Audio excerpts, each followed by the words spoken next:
This is the woodshed we built, one of the early Cottage-Tek episodes. This is the woodshed we built many years ago. It's 8 feet long, it's 3 feet deep, it's, as you see, about 6 feet high. It holds quite a bit of firewood. It's done us well up to now, but just doesn't hold enough firewood to get us through an entire winter, especially now that Bruce is living up here pretty much full time. So we need to do something about this. We've been storing firewood in the old tin shed, but that's not working, so we need another dedicated place to store firewood so we can have enough laid in for the entire winter. So I think we got to build a new woodshed, and I think we're going to improve on this one. This was a little complicated, and it took quite a long time to build. I think I got a better idea where we can build something real quick and simple that a single person can build all by themselves up at the cottage to store all their firewood in. So I think it's time to get started. Okay, here's the first step. We've sited out on the property where we want our woodshed. We're building it right in front of the other woodshed, so we've got the walkway between to bring the wheelbarrow out and get firewood or to load them up. So we got room to work between the two of them. They're going to face each other. This one's going to be a little bit bigger. It's still 8 feet long, but this one's going to be 4 feet deep instead of the 2.5 or 3 feet like the other one. And I'm going to make this one 8 feet high at the front, and it'll be 6 feet high at the back so that the roof is sloped. It's a couple feet away from the building so that I can get in behind it if I have to, and so that we don't have problems with it interfering with the building. If we got to paint siding or something, we can actually get in behind it. So first thing we got to do is we need a foundation, a good solid base to build it on. And we like to keep things simple up here. We're using these handy, they call them handy blocks, also known as deck blocks. They got a square in the top for a 4x4 post. They got slots in it for 2x, 2x6s, 2x4s, whatever you want. So they're really handy for building stuff, for quick and dirty foundations. I've learned rather than just sitting them on the ground, because after years and years and years they sink into the mud. So I dig a shallow impression underneath them and I fill that up with gravel, so they're actually sitting on a couple inches of gravel rather than just sitting on the dirt. I find that helps to keep them from sinking into the ground too quickly.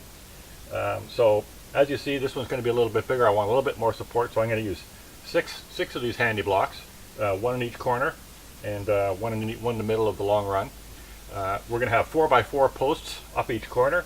We're going to have 2x6 wrapping around the bottom and around the top, plywood on the roof with shingles, lattice around the outside of it, keep it real simple. That'll let the firewood breathe so it can dry out and age properly, and should be fairly straightforward. So foundation's in, put that in last night. It's settled, and I think it's time to start cutting up some lumber. So let's get started on the build. Okay, I got all my lumber in, so it's time to start cutting wood, and it's time to get our stock cut down so we can start building this thing. So I'm going to use a chop saw for cutting all the 2x6s and all the 2x4s and the 4x4s and all that sort of stuff.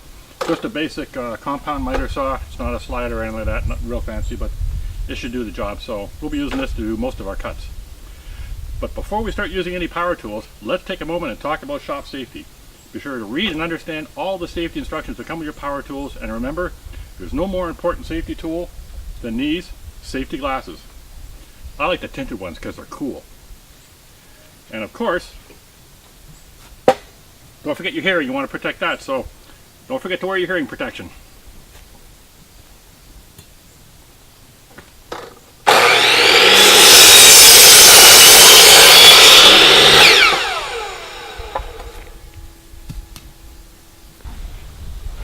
Okay, we're doing my rough layout. I'm doing it up here on the deck because it's a big work area. I got lots of room to work.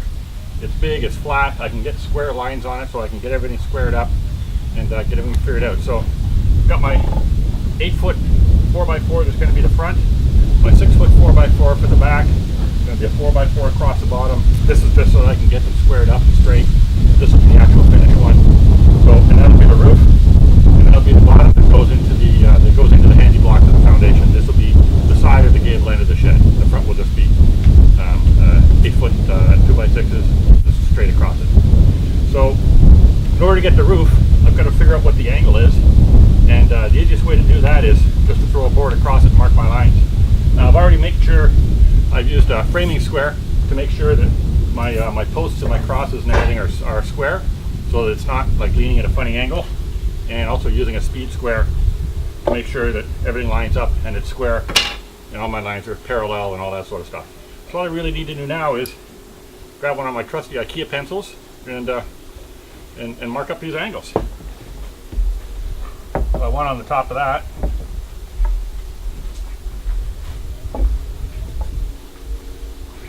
And line up with the top of that.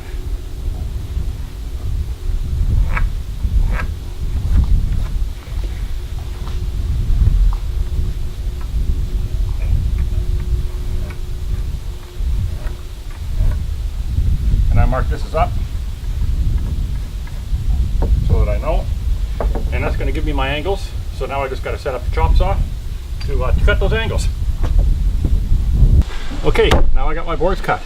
These are going to be the angle piece at the top on the side, the straight ones at the bottom. You can see my line works out there, top of my post, and this works out well, so the roof will sit nice and flat on that. So I think we're good to go. Time to haul all this stuff out back to the build site and start putting posts up. I'll just deck screw it together temporarily. Once I get everything lined up and square and straight, I'll bore holes and use carriage bolts with galvanized carriage bolts to bolt it all together, so it'll be good and solid. So far so good.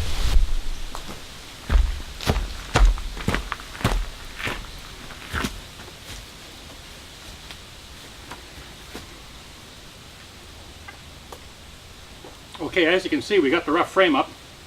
Got my 4 posts up. I got my 2x6s on the sides and our cross pieces. I've got my 4x4s plumbed and squared, and I've got my base. I've used the framing square again to check my base to make sure that I'm nice and square there, and up on top as well. Make it a lot easier to get the plywood roof on when it's nice and square and straight. And we're making good progress. This is not going to be the actual floor. It's going to be a little bit higher. This is just to get all the posts in and square it up and straighten everything, and I'll actually raise them up a little bit later to what the actual floor height will be. But I need these upper ones on first so I can measure down from there for the truck that will be covering the front. And by the way, these weren't too bad, but those 8-foot 2x6s, they're pretty heavy for one guy to lift up. And especially when you're trying to hold the whole thing up there and hold it straight and lined up and with one hand, and use the screwdriver, the drill driver, cordless with the other hand to try and get a screw in to hold it. So I use a little trick to do that, and I'm going to have to come and get the camera to show you. But hang on a second.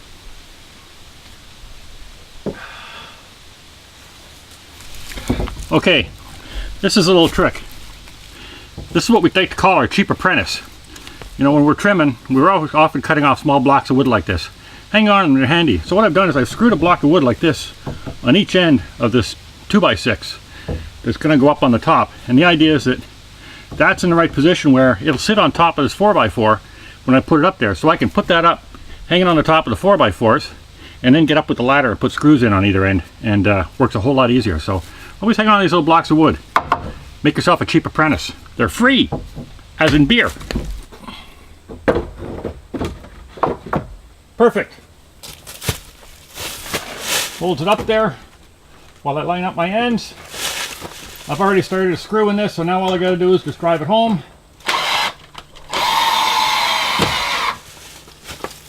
Same on the other side. Line up my ends.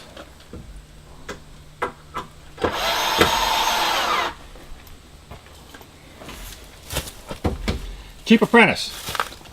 Okay, just a quick update. We got some more framing work done. Got extra joists put in the base here. I've got blocking in between so they don't twist. This should give me lots of support to support the fire, to hold up the firewood.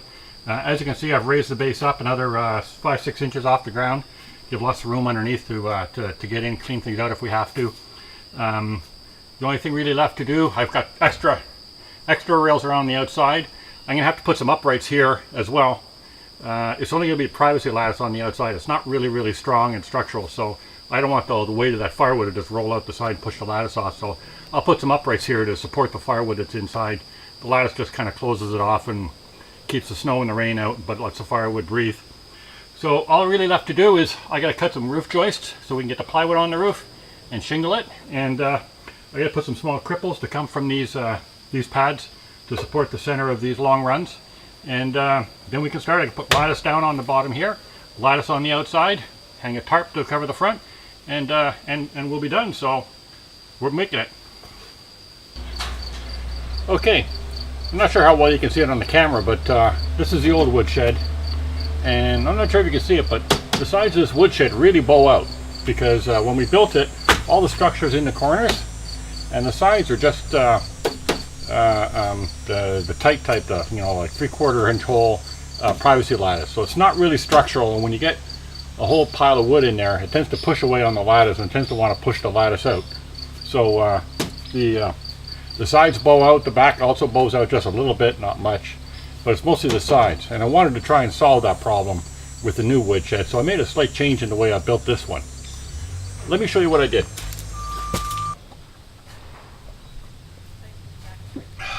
Oh, hey, you found me. Hanging out in the new doghouse. Okay, it's not the doghouse, it's the woodshed, but you know, if we ever tick off the ladies, Bruce and I got a place to hang out. I think this might be able to sleep too. Anyway, back to the important stuff. I talked about the other woodshed and how the sides bowed out because of the weight of the firewood.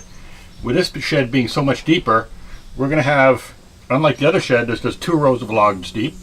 So supposedly the logs would be leaning on the frame, but they're not. They kind of fall on they kind of push on the lattice siding. This shed's going to have 3 rows of logs deep. So my concern was the middle ones, with all that weight, is going to push the lattice right off the side. So I put a rail around, and I've put these extra 2x4 braces here, and this is going to help support those piles of wood. They're going to lean on these supports rather than just leaning on the lattice. Lattice is just there to keep the water and the rain and the snow out, and to let the firewood breathe so it can dry and age properly. But these boards are what's going to support it. The middle one I've put all the way up to the top because it's got to support everything. These side ones, I'm not too worried about them because we've got the corner posts. These only go up, 3-4 feet. They're going to support most of the weight of the wood. Once the wood gets piled up above that, there's not a lot of weight pushing out, most of the weight pushing down, so these should support it. And of course, as you see, we've got privacy lattice on all 3 sides. We also use it on the bottom. Now on the bottom, I've got not just the front and rear 2x6s, but I've got 2 more 2x6s in the middle. These should fall underneath the courses of wood to help support them. And I've also got blocking in between to make sure that they don't twist or move out of alignment. So just like building a floor in a house, 2x6 joists, they're about 12 inches on center, and I've got blocking in between to make sure that they don't twist, make it all one unified solid platform. Throw a sheet of lattice on top for the wood to sit on. This way all the dirt and crud and everything can go through the holes, so we don't have to worry about cleaning out or sweeping out the woodshed. And 4x4 posts in the corners. These sit right on those handy blocks, those deck blocks that I showed you when we did the foundation. They sit right in them and go all the way up to the top. And then we've got, of course, all the roof joists and everything that support the roof. And 4 foot by 8 foot woodshed. And we're golden. All we got to do now is fire up the old steel chainsaw and fill it up with firewood. It's chainsaw time.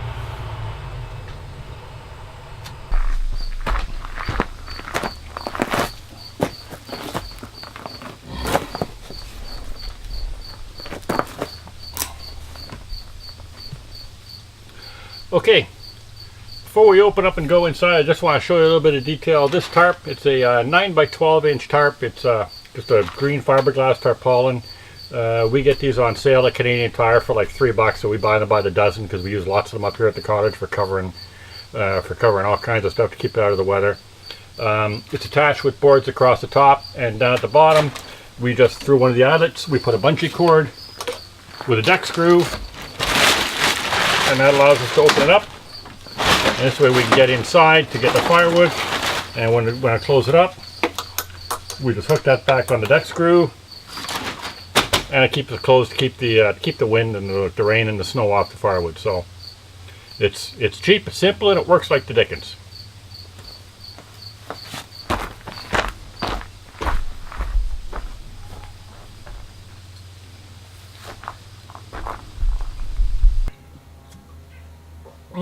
Well, it's been 3 or 4 weeks, about a month since we built the woodshed.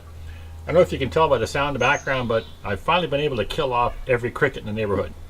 Just kidding. It's actually fall, they're pretty much gone. They're not out bugging us anymore. So, but like I say, it's been almost a month since we built the woodshed. It's nice to have the 2 woodsheds. This one, of course, is full of firewood. This one we started, we've got 1 row of logs already in. We're starting to put the next 2. We got all the firewood out of the tin shed into here so it can age and air out and dry nicely. We got some more wood that we got to split and get in here, so it's already cut and it's been sitting aging for about a year, so we've just got to split it and stack it in here. So I think we're going to do good. So far it's holding up real nice. It's been a good build, so here you go. Build yourself a woodshed. Let us know how it works out. Send us some pictures, send us some video, tell us how you like it. Thanks for coming to Cottage Tech.